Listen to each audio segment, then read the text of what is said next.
నన్ను ఎందుకయ్యా చిన్న చూపు చూసావు? నేనంటే నీకు ఇష్టం లేదా? నేనంటే నీకు ప్రేమ లేదా?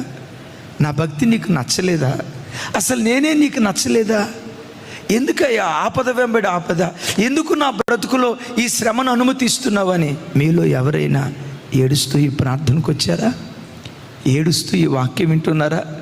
ఈరోజు కాల్చబడుతున్న తమ్ముడు, ఈరోజు శ్రమల కొలిమిలో నల్లగొట్టబడుతున్న చెల్లి, ఈరోజు ఎంత నలుగుతున్నావో భవిష్యత్తులో అంత వెలిగేటట్లుగా దేవుడు కార్యం చేయబోతున్నాడు. ఈరోజు అరణ్య మార్గం గుండా దేవుడు నేను తీసుకొని వెళ్తున్నాడంటే రేపు హోరేబుకు నువ్వు చేరబోతున్నావు, దేవుని పర్వతాన్ని ముఖాముఖిగా చూడబోతున్నావు అన్న విశ్వాసంతో శ్రమల మధ్యలో కాల్చబడేటప్పుడు శ్రమలు తీసేయి ప్రభా, తప్పులేదు అడగటం, శ్రమలు తీసేయి ప్రభా అని అడిగేదానికంటే దానితో పాటు ఈ శ్రమలను భరించడానికి కావలసిన శక్తి దయచేవా? ఈ బాధ